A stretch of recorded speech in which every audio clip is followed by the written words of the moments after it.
know this is not obviously a press conference room, but we've heard obviously it's going to be fighting Jake Paul. Is that definitely going ahead? No, not yet. There are conversations happening. There's a lot of hurdles to overcome.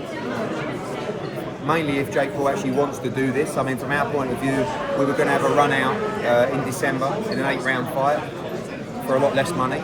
But it might end up being against Jake Paul if he's for real. I think he's crazy if he does it, but maybe he's crazy.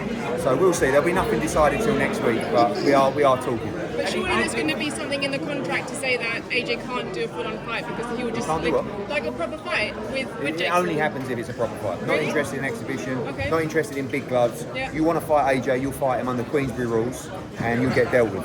Eddie, how did it feel to get under Chris Eubank Jr's Great. skin this time? It's taken a while, hasn't it?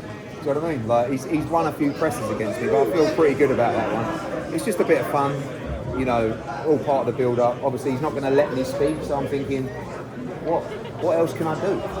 Other than let's create a scene of love, actually, silent night, and let's put the cards up there. So the response has been fantastic. All great for the build-up. Listen, having Nigel and Chris up there was fantastic. I mean, for the show. So just can't wait for Saturday. They look like they were going to have a trilogy next as well, right? I swear to you, I've never seen anyone more ready to go than Nigel Benn up there. I was actually thinking he's about to go off, and thankfully he kind of remembered. He's 61, remembered God, and just thought, nah, smiled, and they shook hands, and it was a great moment. From your perspective, obviously, Conor and his team have made it very clear that they're going to drop down. They don't want a trilogy fight. If Conor wins, it's 1-1. Turki Al-Sheikh obviously holds pretty much all the cards. If he wants to see that fight and offers huge money, you're obviously interested in it from a business sense. It's been a great experience, these two fights. It's made Conor Benn generational money that's going to, secure him and his kids' lives forever. But the dreams and aspirations are to win a world title. That's what his father did. Nigel's belt is up in Conor Benn's gym in his garage, and he looks at it every day and he dreams of becoming a world champion. So I do think moving down to 147 will be hard work, but I think it's more than possible. That will come in early 2026. We'll start looking at that. Saturday's just about victory, but you will see Conor Benn challenging for a world title, I believe, after this fight. I do want to ask you, obviously, Sky Sports haven't been plugging this much, and I know they broadcast the rivals, but when it does come to the big fights, generally there is some sort of title, some sort of push for this. There hasn't been that push this time around from Sky. It's not on Sky Sports. I know that, but they're here. They're here. They've had it on Sky Sports News. They'll be running that for sure tonight. The scenes. So yeah, obviously it's a different kind of push when they're not broadcasting the event. But they're here tonight. They've had crew at every media event, but probably not pushing it in the same way, obviously, if they were broadcasting. But to bring in that casual crowd, the football crowd, do we need Sky Sports? Those images will be seen in every newspaper, on every news channel, completely around the country. Sometimes a fight is not, I can't call this a slow burner, but of course you saw a great first fight, we're going to see a great second fight, and people now this week are realising, oh my God, Ben Eubank's happening on Saturday at Tottenham. The numbers are going to be massive, and that was a massive part and push of the promotion for this fight. Eubank seen his many interviews leading up to this fight, and he doesn't really call you by your name anymore. He calls you Barry's son. Yeah, well, go on. What's the question? Well, my question is, obviously, you can tell that there's hatred from his side for you. What do you feel like that stems down to? When he talks like that, it just shows you the issue that he has. When you have to remember that my dad and Chris Eubank were inseparable. My dad once told me I would take a bullet for that man when I was a kid. My dad was best man at Chris Eubank Senior's wedding, right? Chris Eubank Senior came into my dad's office with nothing, with holes in his trousers. And they went on an unbelievable journey together that was steeped with great achievement, with loyalty and everything. And when I went into boxing, Eubank wanted to talk to Matchroom about his son. And my dad said, you need to speak to Eddie, I don't do the boxing anymore. I said, no, Barry, I deal with you. And my dad said, no, you don't, you deal with Eddie, he runs the boxing. And he couldn't bring himself to do it. And we've never really got on.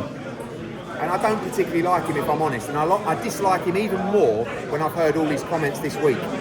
Because one thing happened in my life with Chris Eubank Senior that I will never ever forget. And I never said he received money to come. We know that's the rumour. We know Turki Al-Sheikh found a way to get him to come. Make your own conclusions. But one thing I know, because I had the conversation myself, was for my dad's 60th birthday, I called a surprise party. And I wanted to invite a small group of people that were so important in his life, that meant so much to him. And I made the call to Chris Eubank. This was 17 years ago. And the first thing he asked me was, is there an appearance fee? And I will never, ever forget that.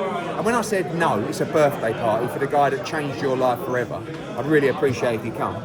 He said, well, will you pay for my driver? And I said, fuck it, yeah, I'll pay for the driver. And I had to come out and pay the driver, and I will never, ever forget that. And my dad won't say a bad word about it. I had a conversation with him tonight. I said, have you heard what Eubank's been saying? He said, I can't believe it. I can't believe what he's saying. But Eubank's son. No problem. Not my fucking cup of tea. And it's obvious, I'm not their cup of tea either. Good. Eubank Jr spoke about matchroom blocking Ivan, which is... I've got no fucking... I've no idea who Ivan is. He's a big lad. Well, listen, maybe we ain't got space for him, it's that busy. I have never heard of a geezer called Ivan. But apparently, Eddie Hearn blocked Ivan. Who the fuck is that guy? I mean, I've never actually heard of him. But again, like, whatever. There was an incident where actually someone produced a piece of evidence regarding the ambulance, and they actually withdrew that evidence because they were lying. Maybe that was Ivan. Eddie, you explained when things switched between you and Chris Eubank Sr. When did your opinion change of Chris Eubank Jr? Have you always... I'm baffled by his... I don't mind the guy. I think the guy has a lot of upside. I think he's quite funny. I think he's quite intelligent. I think he's a ballsy fighter.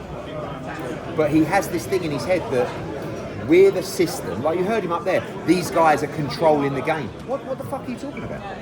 No, we're just a promoter within the sport. But he's got this bee in his bonnet about me.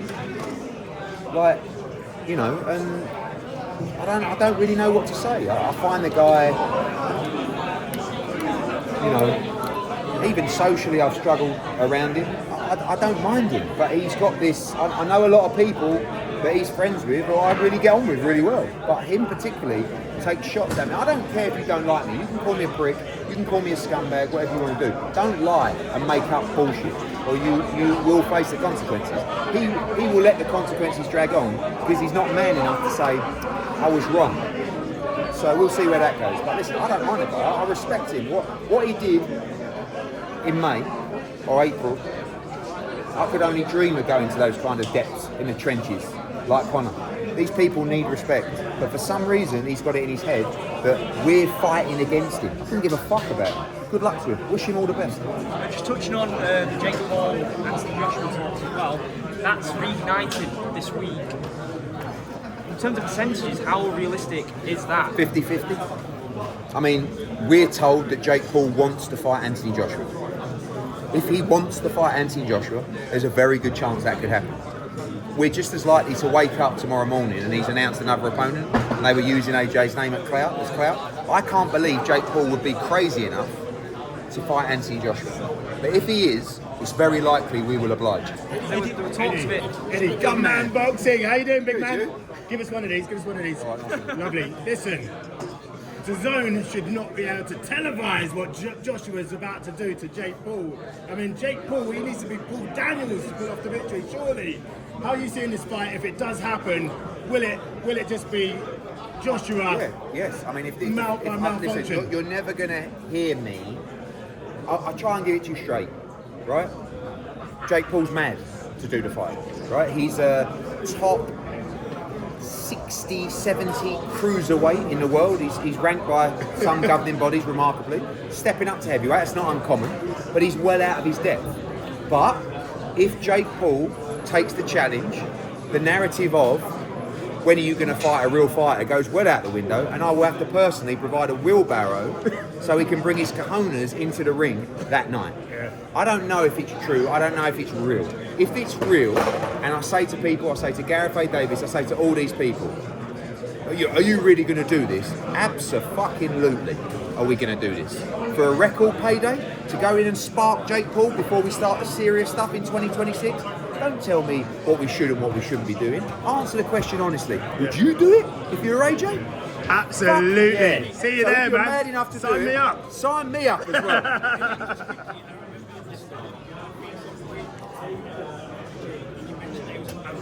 Yeah.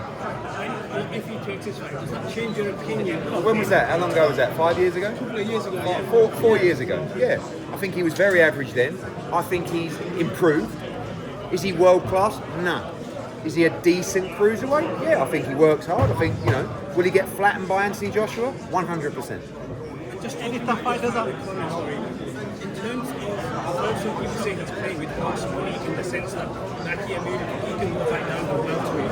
What's your views on that? I think you'll see the size difference of Conor Benn in this fight. He's bigger. I think it will be tough for him to get back down to 147, but he's got dreams and aspirations to win a world title, and that will be the plan once he beats Chris Eubank Jr on Saturday. And if that fight with Jake Paul doesn't happen, what's the plan for AJ? And he'll fight in February. We have already agreed our strategy with Turki Al Sheikh for 2026. Is there more Tyson Fury going? Yes. But this would be a run out. We were going to run out on a card in an 8-rounder against a bloke you've never heard of. But now if we run out, we'll run out against Jake Paul for 50 times more money. What would you make of people questioning AJ's legacy if he takes this Jake Paul fight? Because they've already started. If you want to question the legacy of an Olympic gold medalist and a 2-time world heavyweight champion, who, by the way, after this fight, is going to try and challenge for the world heavyweight title again and fight Tyson Fury, you may have an agenda. One thing I will say is you can't eat legacy. And when you're getting an opportunity like this in a dangerous sport and a prize fight, AJ, I said to him last night, I said, if we get this fight, I said, you've never really had a touch like this. You've never really had an easy fight. And some people will say, what about Francis Ngannou? Francis Ngannou borderline beat Tyson Fury. Going into that fight, people were saying, this is a dangerous fight. AJ poleaxes him and everyone goes, what a mismatch. What about the Tyson Fury fight? Do you know what I mean? This, for me, is an easy night's work. And let the geezer go in there. The profile's going to be massive. He's going to come out the other side an even bigger star with a pot load of money, and then we go back to our normal work to try and win a world heavyweight title. The Zone have said, what do you want to do? And I've said, if it's real, I want to take the fight. And we'll work out a way to make it happen. The Zone have never been restrictive for us of giving fighters great opportunities. They did the same thing with Katie Taylor. You can't stand in the way of a purse like this to fight Jake Paul. Otherwise we're going to fall out. And that's why the Zone are always very fair. Eddie, both Eubank and Conor were fired up there, a bit more respectful this time. Yeah. Who does round 13 favour going into this one? I personally feel like the younger, fresher man that gains from the experience. This ain't going to be easy. Do you know what I mean? Like the reality is, Eubank, I don't particularly like the guy. He clearly don't like me. I respect him. He's a tough guy. He's got a lot of pride and he's got a lot of heart. He's not going to make it either. Conor, you spent time in the gym. He was awful, right? Even by his own admission. Tony Sim says, what was he doing? Don't get me wrong, he showed blood, guts, heart, all the things that are admirable. But all he's got to do is box to his capabilities, and he can beat this guy. And security not being allowed in. I've never heard of Ivan. I've got fucking clue. Ivan who? Ivan the Terrible? What are you? Eddie Hearn is stopping Ivan from going. Who the fuck is Ivan? I mean, it's bizarre.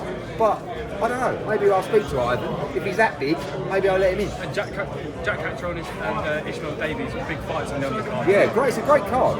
I mean, Reactor Tommy Welch is a bit of a strange one. And Adam Azim, Kurt Scooby is good fun. Cattrall Esserman's a banger. Ishmael Davies is must win. Really good night of boxing. Cheers, Eddie. Eddie, if Conor Benn was to come through Saturday night, how would you see a fight between the winner of Haney and Norman next Saturday? Look, I mean, he's got to get down to 147 first. But, Conor Benn's a quality fighter. I just hope he shows that on Saturday. Because he didn't show it last time, but he showed attributes that are really important. But this time, let's have a cleaner performance and get this done.